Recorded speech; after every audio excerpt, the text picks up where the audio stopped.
We are downstairs in the Dante's Green Room in Portland, Oregon, shortly before we start taping the new special Beer Hall Putsch. What's a Putsch?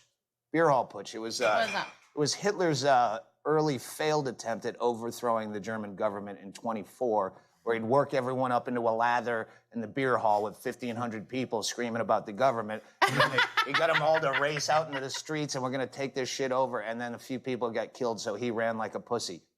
Because this is like ground zero of when we branched out to do our own thing, and it's really cool looking. We can't really play here because we have too big of a draw.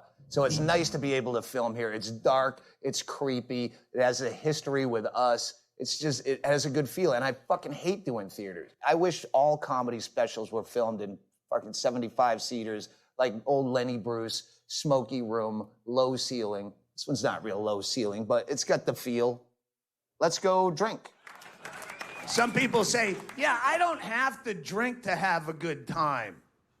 You go, okay, but that means you have to have a good time to have a good time. How do you pull that off?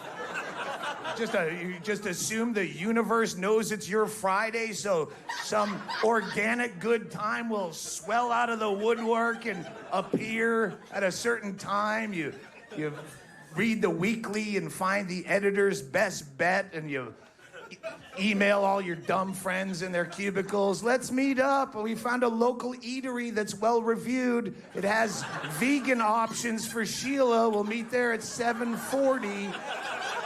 Where is Sheila? She's late. Our sober good time starts in 40 minutes. Call her on her cell phone. Maybe we can order for her because we don't want to be late for our sober good time. It starts. Maybe you came here tonight to have a good time without drinking. That means you're solely reliant on me being funny, which is a 50-50 shot at best in these waning years of my career. If I suck, you're fucked. All that sober good time planning and the map questing and the finding the parking, and then I was off. I was too fucked up that night, and now the blame's on you. I don't take those chances. I drink to have a good time. It's a fail-safe.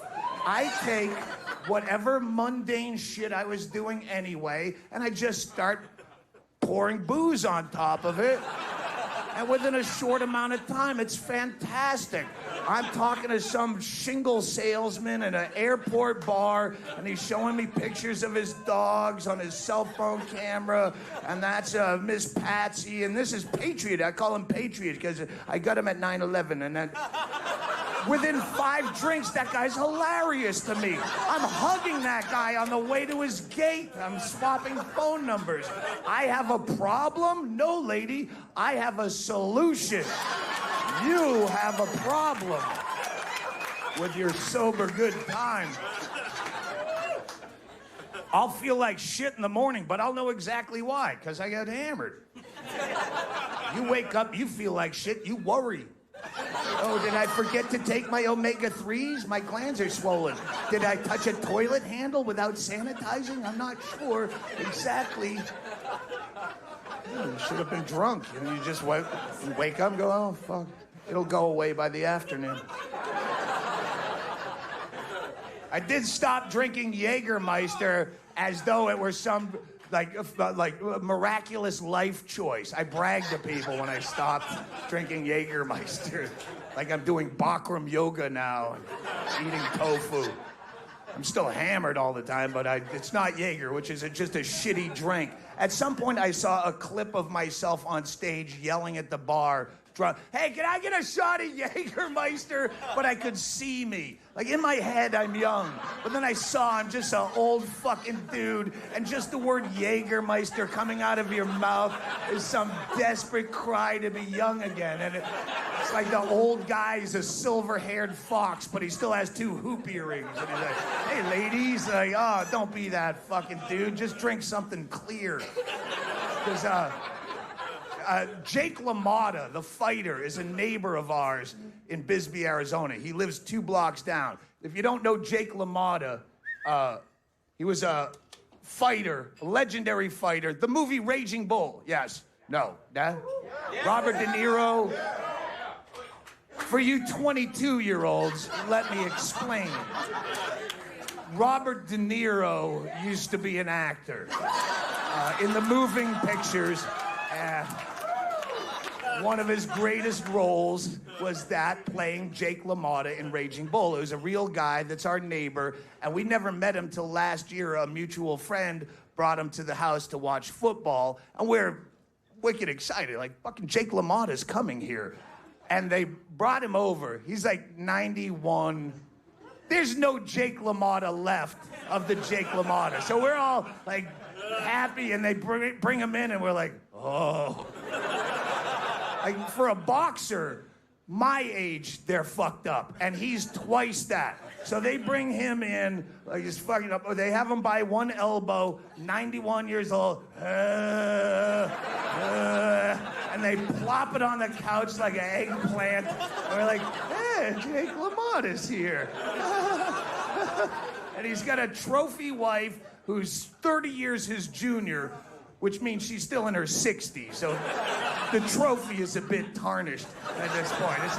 It's no Stanley Cup anymore. It's more of a bowling trophy.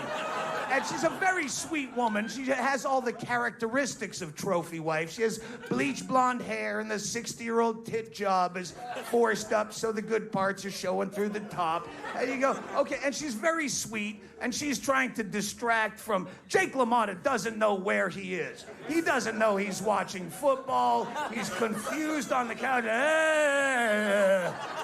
The only time he showed any cognitive recognition of his surroundings, I saw him scrambling with his cigarettes and fumbling and looking to the door like, who will walk me out so I can smoke? And I said, it's okay, Jake. You can smoke in the house. And he went, That's how fucking deep cigarettes get you. Nothing else. He's a, then straight back to confusion. So his wife is very sweet, and she's talking to me and Bingo. I can't believe we've lived here so long and we've never met, and it's so nice. And at some point she says, you know, Jake and I are doing a play on Saturday night at the Central School in Old Bisbee. We'd love it if you come. I wrote it myself, she says. Oh, really? All by your little lonely. That fucking half cadaver on my couch didn't chime in with some of his great ideas on how the script should be written for the arc of the story.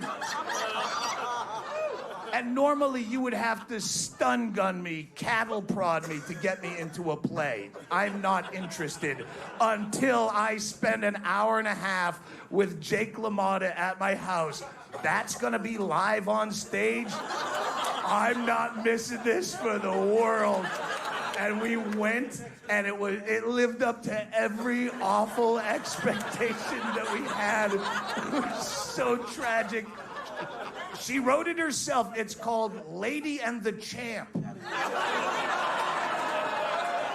she wrote it, so thank God it's mostly her, and she has an acoustic guitar, so she'll tell some stories and anecdotes, and then sing some show tune kind of things. In the corner stands a boxer and a fighter by his... And you're like, oh, God. And then they plop the champ out on the other side of the stage in a chair. And they sit him down. He still has no idea where he is. He still thinks he's watching football at my house. And his only job is to pepper the script with some one-liners and some shadow boxing. So occasionally he stands up. I fought Sugar Ray so many times, I got diabetes. Which is not a bad line for a fucking 91-year-old boxer, except the champ forgets he already did the line. So moments later, he stands back up. But in in the middle of a song. Stop, Sugar Ray. And they have to come out. They can't stage whisper to him because he's deaf as a stump. So they physically have to come out and push him back down in his chair and yell at him. Not yet, champ. Wait till the end of the number and then you do the, okay? All right. And we're in the back of the room fucking dying. Like it's quiet. We're having to bite our hands like children in church, trying not to giggle. It was like seeing if Mr. Shivo brought Terry Shivo on the road as a song and dance act. Hello, my honey. Hello, my baby. Hello, my ragtime.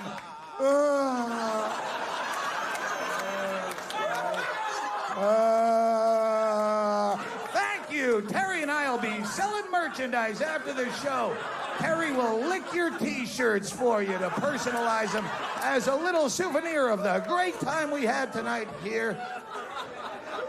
And as much as I'm enjoying it, for all the worst reasons, there's part of my head going, all right, how long before that's you? I've been doing this shit 23 years. How long? I've taken a lot of shots to the head just like the champ. How long before that final synapse in my brain burns out that would have told me, don't do this anymore. You're embarrassing yourself thoroughly. But I have my trophy wife, Bingo. She doesn't want to get a real job, so she's just shoving me out on the stage. Go get him, champ.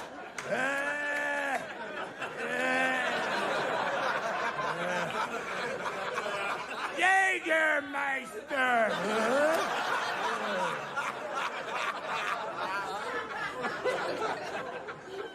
Maybe it already happened. I don't know. Maybe this is being filmed. Don't do this anymore. I live every day of my life like it's my last day on earth, kids. And I really don't clap. You don't know how I live. That makes it even more sad and pathetic that I would willingly choose to spend any given last day on earth immobilized on a couch, sweating, watching a marathon of Storage Wars, completely content with that. Friends going, come on, let's do something, man. Let's go out. I came all the way down. Let's go live life. And you're like, fuck you. I ain't getting up. I've had to piss for the last 4 episodes. My prostate is welded shut like a lug nut, and I don't give a shit. I'm not getting up. I gotta find out what's in that safe. Very important to find out after the commercial break what could possibly be in that safe. You guys all have interests and you do shit, and I don't. Yeah, try doing nothing as long as me. I have house arrest on my bucket list, just so I have an excuse for why I can't go do the dumb shit you like that I don't understand. Oh, I'm sorry, I'd love to see your friend play the flamenco guitar, but I got the anklet, sorry. Go right back to watching fucking Hoarders. I watch Hoarders, I see shit I need. I do. Like they brought the yard sale into my living room and I just poke around. I'm not following the dialogue, I'm just looking at their shit. Bingo, they have an orange microwave. Rewind it. Pause. That's an orange how do you get an orange microwave? Underneath the stack of the newspapers and the mummified cat is an orange microwave. Find it on Amazon. That might fill the void in my soul. Orange. Because I don't even drunk dial people anymore because I have nothing to say, but I drunk eBay and Amazon. I buy shit when I'm blacked out, which is eBay's the worst because if I get outbid, then I take it personal when I'm drinking. And you just fucking looked at my girlfriend weird. Oh, outbid me? I'm gonna fucking outbid you. Yeah, I'll wait. Come on. Oh, outbid me? Outbid you. Because you probably have kids. I don't. I don't have a lot of money, but every penny I have is disposable because I don't have children.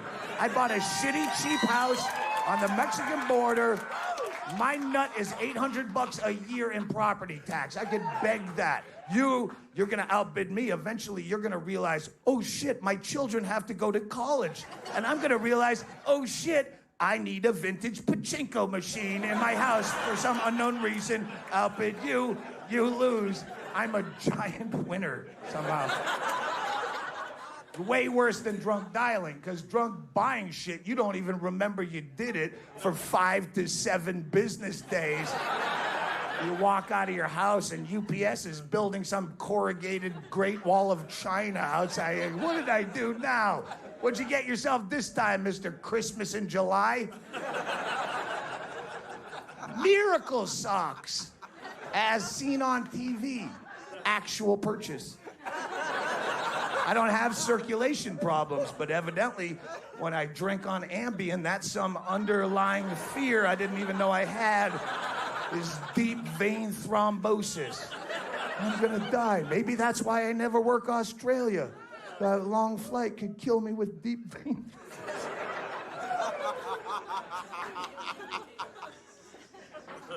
I have no fear of death, except I hate waiting for it.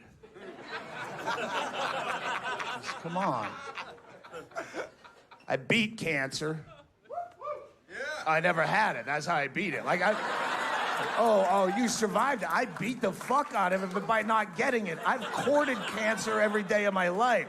I have done everything but fucking pay cancer's taxi fare to my hotel. Won't show up. That's beating it. You survived it. You're like tied. I get the #1 seed in the bracket over you, survivor. I'm a winner. But there is an afterlife, and if I can give you any hope in this show, I have definitive proof of an afterlife. I didn't get weird or go religious on you. I'm not saying there's a God. I don't know what the afterlife entails. But here's the proof. My mother killed herself in 2008. Don't worry, this is a fun story. It was the best death you could ever be part of. She was dying of emphysema at 63. Her brain was still with it, but she was drowning in her own fluids. She's being permanently waterboarded by 45 years of cool miles. She can't take it anymore. We knew it was gonna happen when she made the call. I can't do it. I'm like, all right, Ma, we'll do what we can. All right, Ma's gonna kill herself. I don't know what to do. That's okay. We know it's gonna happen, but when you say we're gonna do it, I'm not gonna go buy you a fucking shotgun. Oh, have fun, Ma. So I don't know what to do. I don't kill people. It's not something, I fantasize about it. If my mother were Nancy Grace, I'd have been all over it. I have plans, but my mother was a great person. So I'm like, how do we do this right? So I called my lawyer. I have 3 lawyers. We're Jewed up big with lawyers in LA for this shit, all the camera people and recording contracts. Then I have my local Bisbee attorney that helps me with, I got married when I was 20 and I had 24 years of marital bliss till I remembered, oh fuck, I never divorced that girl I drunkenly married in Vegas. That's for another DVD. But then we have our 3rd lawyer who's a comedy fan. He's our wink wink nudge nudge Saul Goodman from Breaking Bad attorney. That he handles all the creepy shit. When me and Andy are up late at night doing blow and thinking of call Kirshner, see how much jail time could we go to prison if we actually did this? He's that guy. So I called him knowing he'd hook me up with a doctor on the down low, as we say in the black community as a black person.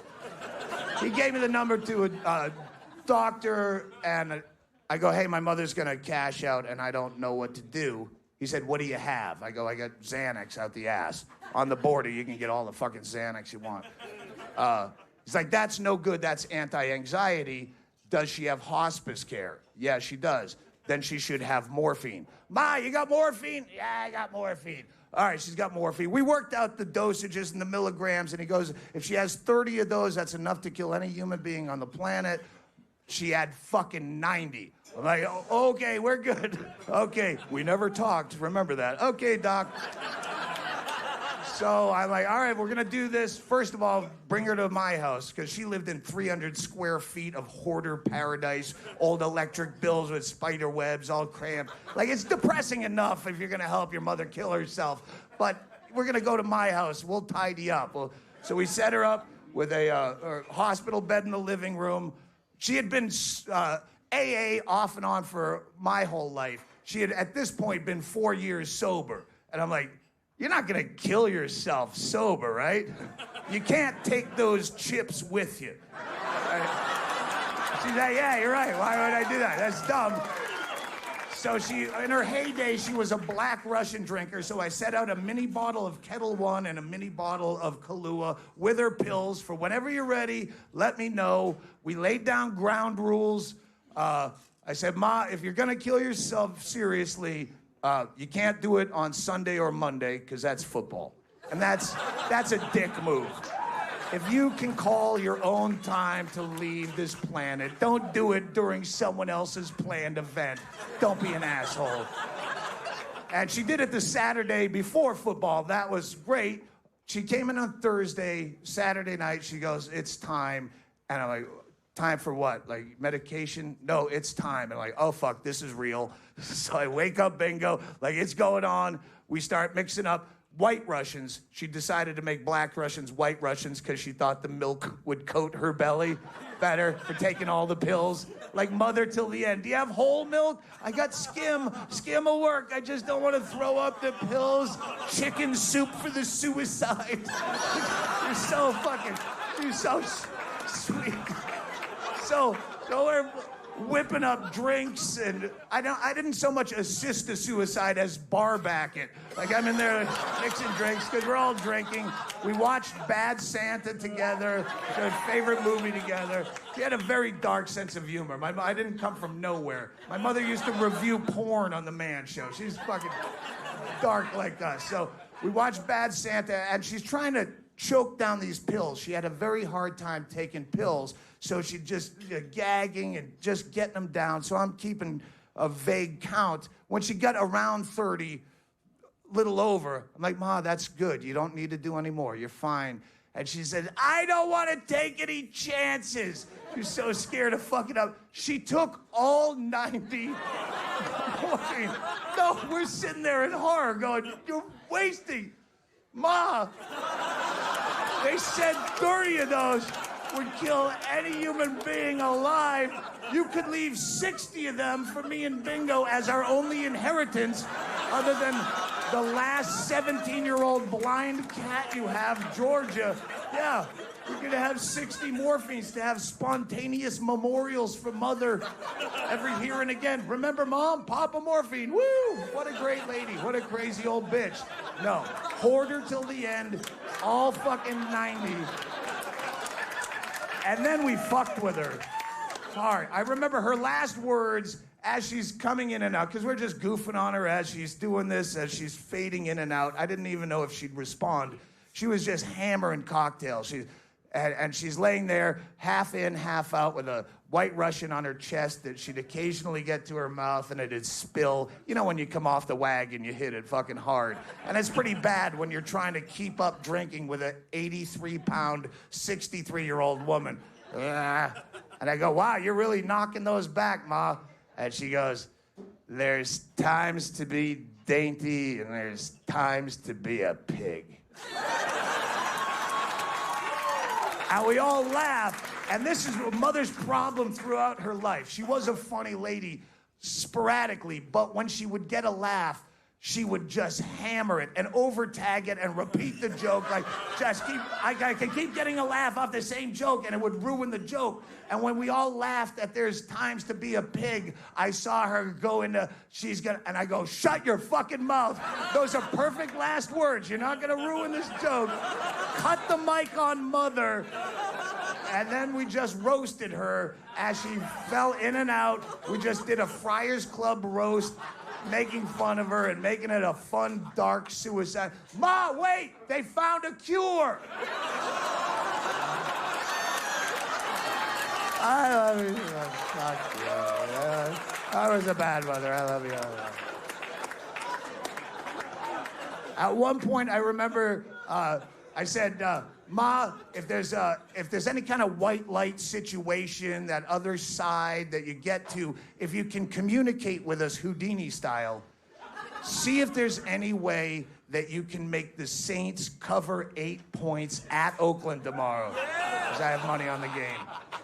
And they did. The Saints fucking blew them out. October 12, 2008. The Saints won 34-3. I'm not saying that's proof of an afterlife. That was just $40 that I won. Proof of the afterlife is this. If there were no afterlife, how could my mother have bought me and my friends so many nice things from the Sky Mall catalog on her credit card 4 days after she'd passed from this earth? Answer me that, Your Honor. Answer me that. In fact, I'd like to enter these credit card receipts into evidence against the advice of my attorney. Look at that. 4 days. I had to swear on your Bible just to testify in my own defense. Your silly fake Jesus only lasted 3 days before he ran out of that cave like a pussy. My mother, 4 days, relaxing up there. She's drunk eBaying like I do.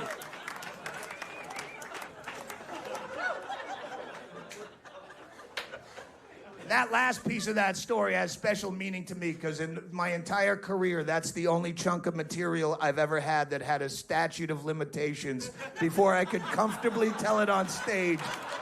3 years statute for credit card fraud. After that, fuck you. Mother didn't want some silly gravestone. That doesn't do anything. Mother wanted me to have a voice-activated, remote control R2-D2 doll.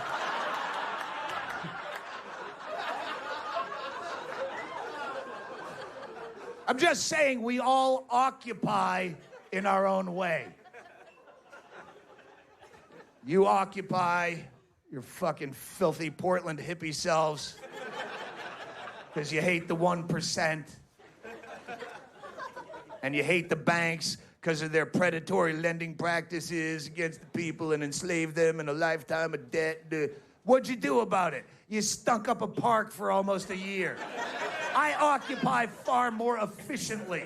Maybe you should look to me for leadership. I hate the banks as well, as we all do. How did I fuck them? I spent 3 hours jacking up Mother's Chase Bank Visa card after she's dead up to its $10,000 limit, buying dumb shit that no one needs and sticking them with the bill because she had no estate except for that blind fucking last cat. If you want to repo that, have at it.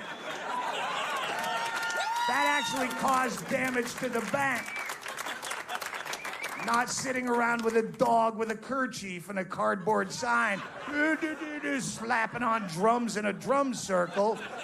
The fucking Occupy movement was such a letdown because you seemed like me, angry, and we're gonna take to the streets, and holy shit, around the globe, people are, fuck this, we're gonna do something. And what did you do?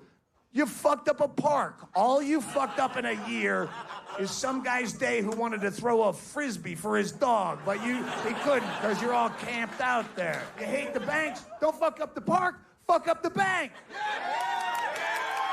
Who's in charge of this project? Next time, me. We don't really have leadership. You needed some. You have 500 angry people in a park. Go break them up into squads of 20. You can fuck up every branch of Bank of America in a 50-mile radius. Go there. And not as anarchists either, throwing bricks through the windows. What are you, a fucking teenager? Have some ingenuity. You line up as customers at 8 o'clock in the morning. They only have 2 desks to do actual commerce other than cashing checks and shit. You clog up those 2 desks as bogus customers, sit down, cross your legs, apply for frivolous loans all day long. That's a lot of paperwork for every frivolous... Yes, I need $1 billion for an ant farm. Sharpen some pencils. That's a big stack of paperwork. I'd love some coffee. You comb your dreadlocks over to one side, put on your $3 Salvation Army suit, and you clog up all their time. Or you could deny me the right to apply for the loan, and then I sue the fuck out of you for discrimination, causing even more damage to your bottom line, rather than just sitting out there in a park getting tear gassed by cops. What does that do? What are you accomplishing? I got it on tape. Police abuse. Yeah, police abuse people. That's how it works. You're never gonna win. Yeah, well, you're gonna fight that, and eventually they'll go, it was justified. I was laying there. I'm paralyzed. I was face down in the park. They tased me. Justified. Yeah. Why aren't you the cops? That's a better idea. You had a fucking year in a park. The first week of Occupy, you should have culled everyone with no police record out, made them go apply to be police. You'd have had people that have gotten through the academy. They're in the works now. They're moles on your side. They're sitting in there in a riot helmet with a Bluetooth underneath the Star Wars helmet, calling you in the park, giving you heads ups. Hey, Kevin, you might want to put on a gas mask around 7:45 a.m. You know what I'm saying? Thanks, Shane, but we're already wearing gas masks because we haven't showered in 7.5 months, and Angela's snatch is really starting to reek up the pup tent something ferocious. But keep fighting the good fight. Power to the people. Good Christ. You could have done so much with that. There's a fucking million ways you could have been clever. I love. That's why I love like WikiLeaks and Anonymous, because they're actually in there. They're fucking with the system. They're not sitting around chanting, slapping bongos. Bradley Manning didn't get to release all that information by sitting in a drum circle. He had to get inside. That's why you should fucking read up on Scientology, and I'm serious. Scientology is brilliant. If you read this book, Inside Scientology, it's a breakdown of how that evil motherfucker created that religion in a modern time. Every other religion people believe in, you only believe in it because all your ancestry did. This guy had to create this and sell it to adults recently. It's as stupid as any other religion, but how did he do it? How did he create this Leviathan? Read this book, Inside Scientology, and apply those evil tactics to Occupy, and you have a fucking winning recipe. You follow L. Ron Hubbard's intimidation, infiltration, harassment, blackmail, complete abuse of the legal system, where you just turn a crossed-eye stink look at Scientology and they'll sue you into poverty. You use that for good. You know what L. Ron Hubbard didn't have in his master plan for world domination? Drum circle. It doesn't do anything. You say that. No one wants to hear that. It's annoying as shit. You had enough time in a year to learn how to play real instruments.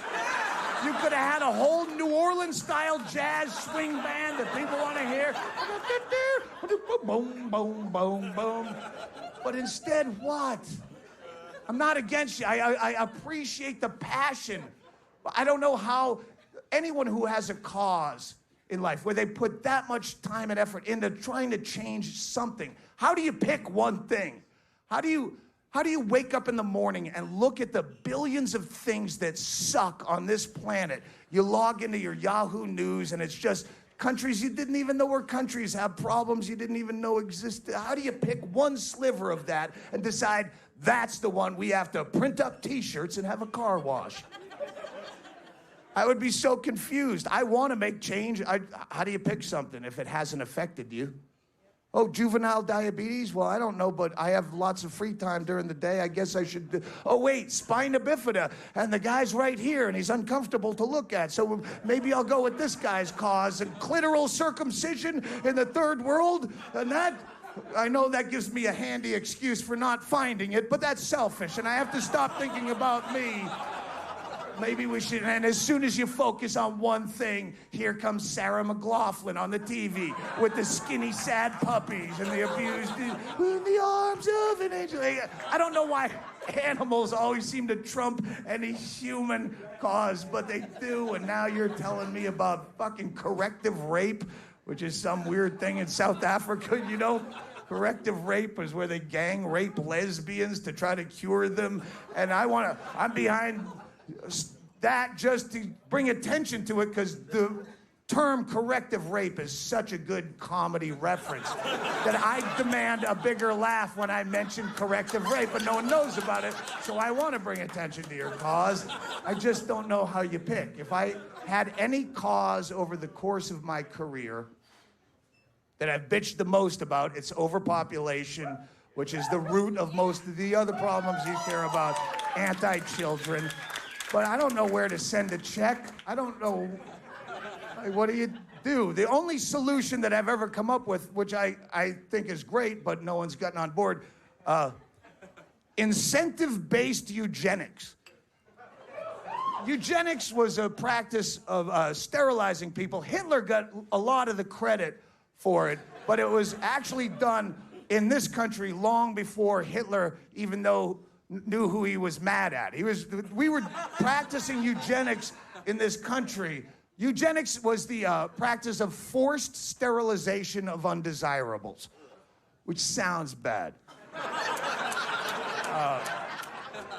And the way they did it was bad, because they would, first of all, the force is wrong. You don't force people to do things they don't want to do. And B, who decides who's undesirable? They were doing it in this country at the turn of the 20th century, which is the 1900s for a lot of my fans. Early 1900s, to criminals, perverts, which is way too vague, the mentally ill, mentally retarded, homosexuals, which makes perfect sense. We don't want them breeding. Little queers running all up and down like gremlins. But if you took away the force and you just made it incentive-based for people willing to sterilize themselves, offer up some white trash prizes. You know, NASCAR pit pass, meet your favorite driver. All you gotta do is snip the sack. Really? Year's supply of Sunny Delight. You want some Sunny D, don't you? All you gotta do is putty up that front hole, lady. You still have 2 holes left to trick guys out of drinks at the bar. What do we gotta do? Are you telling me if I cut off my balls, I'm going crossbow hunting with Ted Nugent? Well, shit, yeah. No, sir, wait, no, you don't actually cut off your balls. We just make a small incision with a local anesthetic. Fuck you, I want you to cut off my whole balls. I'm gonna hang them from my rear view mirror like a lucky rabbit's foot. I'm going crossbow hunting with the Nuge. I ain't never won nothing in my life.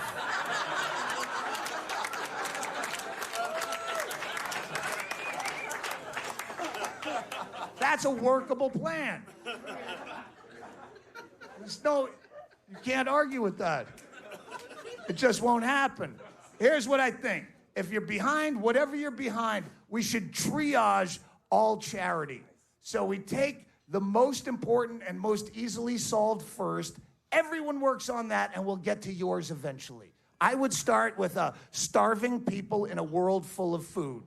That seems easy to solve. You don't need scientists with lab reports and years. No, there's lots of shit, loads of food. There's just a transit problem. Someone from FedEx, get the food there. We live in a place of fucking horse meat is a scandal. They found horse meat. How dare, oh my God, have you heard? There was horse meat in my frozen processed lasagna meal. How dare they put a more lean and nutritional meat, and now we're gonna dump it by the warehouse fulls in the garbage dumps while people are starving to death on this planet. That makes no sense. I can solve that. Yeah, take that food and feed the people that don't have it. And then we get down to the next most important, and the wrongly accused, and the torture, and the thing, and the disease, and Occupy is lower, and then Save the Manatees even lower than that. And eventually, hopefully, in a perfect world, we get down to the bottom, which is Toys for Tots. How fucking embarrassing is it to live in a country where Toys for Tots is an actual recognized, legitimate charity? God forbid little Daniel go through some bogus holiday made for some fake deity without Lincoln Logs. The horror. The horror. That's why they have to have Marines and bikers enforce that shit like henchmen. Because otherwise you just go, fuck you, toys, there's starving people. And then some big fucking crew cut guy, I fucking fought for your freedom. Give me a goddamn Lego for the kid.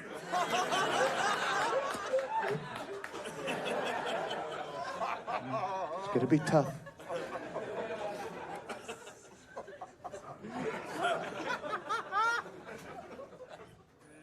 Whatever your cause, your charity, or your drive, your effort, audit it. Make sure, because so much of it is symbolism over substance, where people think they're helping by doing nothing. Audit all the time and effort and see if you're actually affecting change, rather than just, oh, we're gonna have a 10K fun run for the cure. Come on down on Sunday, it's a 10K fun run for the cure. Why? Why? When has running ever cured anything? I don't understand the cause and effect on this. Is that how Jonas Salk cured polio? Is by speed walking around the track down at St. Mary's High School with a wife beater on and a paper number safety pin to his back? Oh, we're doing it for the cure. How are you curing anything? Well, what I do is I get sponsors. And every time I go around the track another time, my sponsor gives me another quarter for the cure. So I gotta go as many times as I... Are your friends that sick and sadomasochistic that they wouldn't just cut you a check outright for the cure? They make you do weird shit first? Larry, you know, my daughter was born with cerebral palsy, and we're trying to get a big fundraiser going. Really? Yeah. How many hard-boiled eggs will you eat? Come on. Come on. You love your kid, right? Come on. No, they would cut you a check outright, but you're that much of a fucking megalomaniac that you have to make the cure about you. You need spotlight in this. You could just get a check, but no one's gonna fucking be, oh no, you know, the truth is I do this same speed walk at St. Mary's every morning at 6:30 before work with my Labrador, Sheba, trying to shed a few pounds, you know, but no one claps for me then and calls me heroic, so I'm gonna do it on Sunday afternoon for the cure, and everyone's gonna go, go, Ray, go! Yeah, you could do it, but you want to fucking, it's a 10K fun run about you, you fucking megalomaniac. Stop it. You know you're not doing shit. You can just get the check from your friend and then actually do something that means something other than running. We're getting donations, and we're petitioning City Hall for a spot in the park to make a big granite slab for the victims and the sufferers and the survivors of the thing. And then we're going to painstakingly etch each name of the people into the stone at great expense. For what? It's a fucking chunk of rock. It doesn't help. Put that time and effort and money into actually something that's calculated, that actually helps. We're gonna knit a SARS quilt. It's gonna take all summer long. Because there's people with SARS and they're chilly with SARS and they need a quilt. What? We're gonna have a prayer circle. We're gonna have a candlelight vigil at midnight. Could you do less? Mathematically, ask your accountant if there's any way you could do any less than that. Well, we are raising awareness. Raising awareness is another form of doing nothing. Only now you're making me aware that the nothing that I've been doing is not up to par with the nothing that you're doing for such a noble cause. Why don't you do Mind Nothing for your cause? We'll watch Storage Wars for the Cure, and then we'll both be happy in our impotence, and we'll find out what's in that safe. We all win. Raising awareness is me standing next to a drainage ditch where a guy just hit a goat with his moped on the highway, and now they're in the ditch laying in the muck with compound fractures, and the dude's got a bone sticking through his leg, and the fucking goat's got a bone sticking through his fur. They're both laying there in agony, and I'm raising awareness by standing above them, shouting down an empty highway, "Look! Look! Ew! Ew, look! Ew!" And they're going, "No, help!" They're going, "No, no, no. Look! It's way easier to just look." Are you aware of breast cancer? Fucking the entire month of October is Breast Cancer Awareness Month. The entire country turns pink, so you can't not be aware of all your products. You go to the grocery store. Usually I buy the Progresso soup, but this month I'm gonna get the one with the pink ribbon, so I know that I've done all I can to help my fellow man.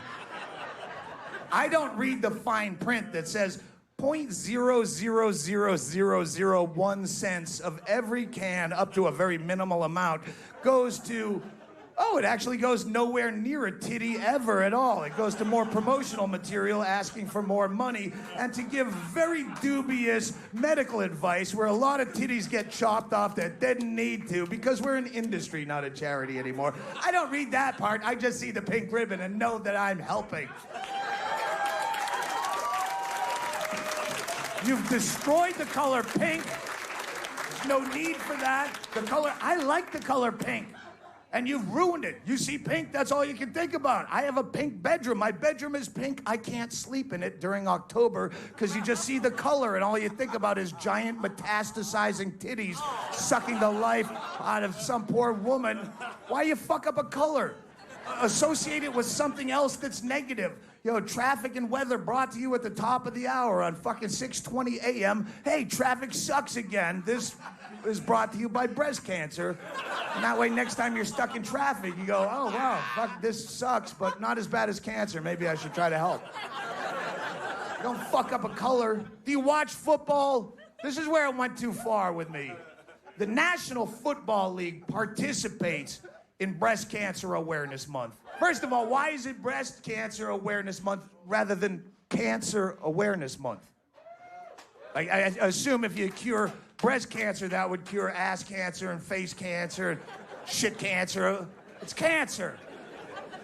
'Cause titties sell tickets, stupid. Okay, I forget the marketing angle. Maybe you're right on that. Still, the National Football League participates with the pink gloves and just pink on the players, where if you think football is stupid, you're right. But it's my stupid. You have your stupid. You can judge me in sports. You have your own stupid. You play World of Warcraft or you do Renaissance festivals. You fucking win Brian Doyle Murray lookalike competitions. You grow organic apples and sell them at the farmer's market. You learn how to speak Italian on the Rosetta Stone so one day you can impress your friends by ordering in Italian at a restaurant and the fucking waiter at Olive Garden looks at you going, "I don't know what you're saying, dude." Whatever you do, football is my stupid. That's what I do for a few hours on a weekend in the fall to forget how much I hate myself. I don't want to think about breast cancer while I'm watching football to get away from this. It's hard enough to watch football as it is if you're a fan without constantly thinking about AIDS. You have to push that out of your head. Inherently, if you're a fan of the game, with the technology that they have now, you watch Monday Night Football or Super Bowl, they have cameras now that come down on cables right over the field, like right over the players' heads, almost touching them. You have 60 inches of high definition. You have a camera panning around 11 men bent up in a huddle, presenting these beautiful, thick man asses. And it's zooming in on each one.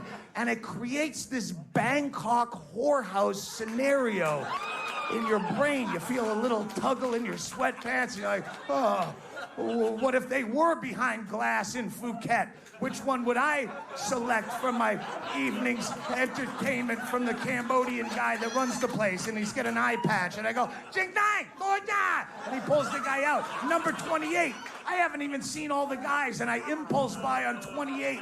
He's a halfback with these sinewy horse haunches, leaning into me. And in my mind, before I can make a rational decision, I've already leaped over the railing at the field. I'm streaking butt naked across the field, wearing nothing but I'm wearing an 1800s nightcap that's striped with a pom-pom. I don't know why that. But I'm wearing flip-flops because they make you run funnier. But my dick is slapping up and down against my belly. You make your dick however big you want it to be. It's your fantasy. Have your dick slap in your chest. Have your dick take a tooth out on the way to the huddle. It doesn't matter. Just get to 28 and yank him out of the huddle and pin him to the ground. Hold him down with one elbow. Peel those. They wear these little Lycra pants. They're so fucking gorgeous. And you just peel him off him. He's sweaty. They're just gonna slide off like a wet Band-Aid. Don't fuck with the jock strap. It's no obstacle to the asshole. You're wasting time. Plus, the little straps keep the ass cheek up and focused. Steam comes off his ass. Get your face in there. You huff that steam. You huff it like a gassy rag. Inhale his essence, and you peel those ass cheeks apart with your thumbnails like you're cracking a cage-free, farm-fresh egg, and you take your dick. Don't stab him with it right away. Tease him with it. Here we go. In and up. Asshole to tailbone, people. Asshole to tailbone. Watch him struggle. He knows it's gonna happen. He doesn't know when. Oh, asshole to tailbone. Pull on his face mask a bit. Twist his neck. Pull on his dreadlocks. And these are not Occupy Wall Street dreadlocks, by the way. This is a black dude. This is straight up racism. This is a hate crime. Because you are pretty sure that your ex-wife used to fantasize about this guy doing similar shit to her. You knew it. Oh, yeah. You want to do that to my wife, you'll never get a thicker boner than that angry, racist, jealousy boner.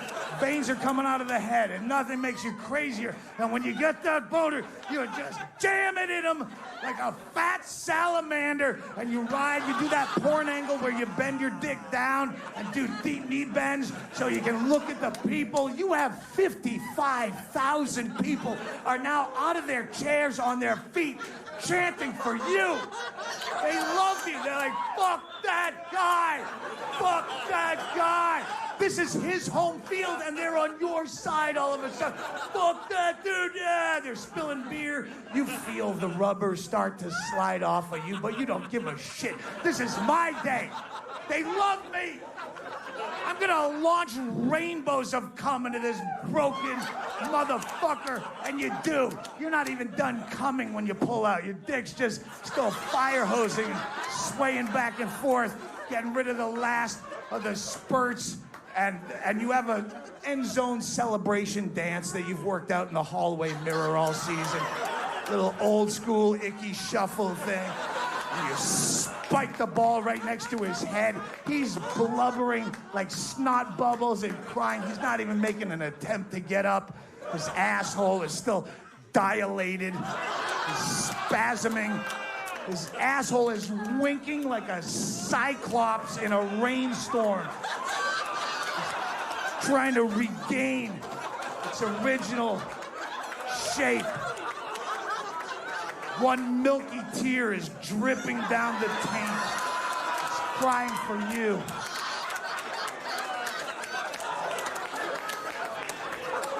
And you float out of this perfect Sunday afternoon and this perfect daydream back into the stark reality of it's just you as some bloated post-middle-aged dude with, you got lumps of yellowed gummy cum in your gut hair. And you look around, you feel immediate remorse and shame. I let the rubber come off inside of that guy. How irresponsible is that, knowing what we know today, to just bareback fuck a guy? I don't know where that guy's been. I know where he's going. He's going into free agency. He's fucking 32 now. He's got shit knees. He's lucky if he's warming a bench in Jacksonville. But I don't know where he's been to just bareback fuck the dude. I could have fantasy AIDS as we speak. And I'm gonna do it again. And as you're dealing with this, you want to escape, you look at the TV, pink shoes, I have to think about breast cancer on top of this problem. You're ruining the integrity of the game, breast cancer. This is what we do on Sundays to forget how much we hate ourselves.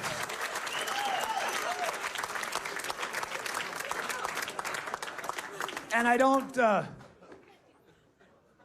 I hope I didn't ruffle any feathers.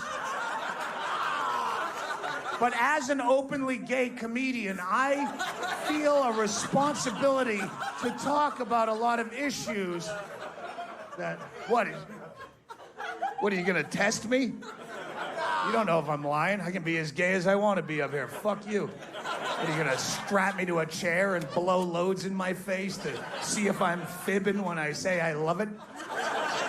I'm gay if it needs to be. I'm gay, I'm fucking gay. And you should be gay as I come out of the closet all the time. It's something fun for me.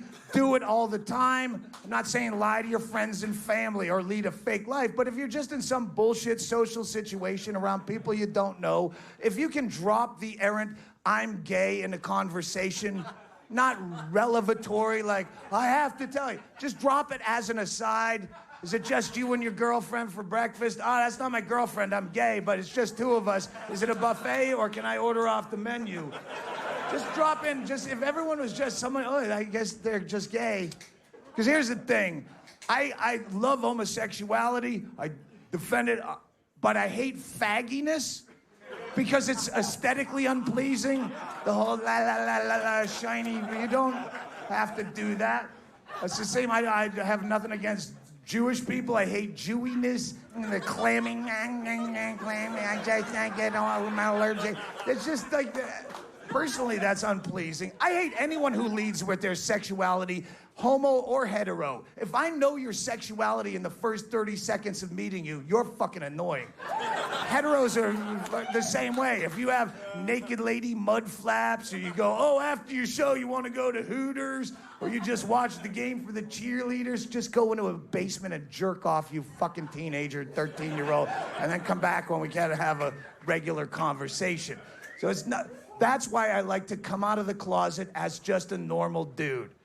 A guy on the plane going, yeah, I remember when stewardesses used to be hot, now they're all fat. And you go, yeah, I'm right with you, buddy. I fucking, thank Christ I'm queer, because they are fat as shit. But just because maybe somewhere around you, when you just drop a normal I'm gay in a conversation, there is an adolescent kid who's just coming to terms with the fact that he's gay, and he's fucking terrified.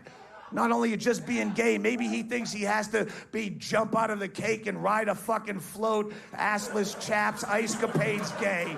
And he hears you say it just like a normal dude, I'm gay, and he goes, oh, I can do that. I can be just regular Anderson Cooper, Todd Glass, Joel Osteen, faggot, and you give him courage.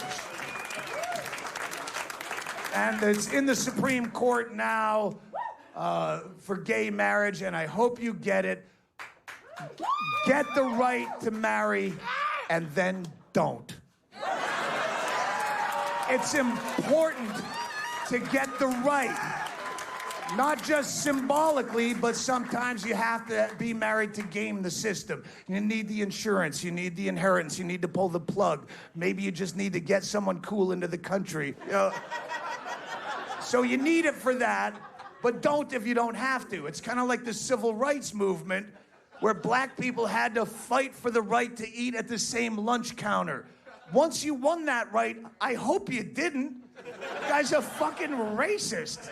Why would you support his business unless you're just trying to fuck with him and show up just because he doesn't want you, which I understand, and maybe that's where you started not tipping. If so, every tradition has to start somewhere. Let's just hope it was for a good cause. Have a great night, Dante's Portland. It was nice to be back. I'll see you soon. Have a good night.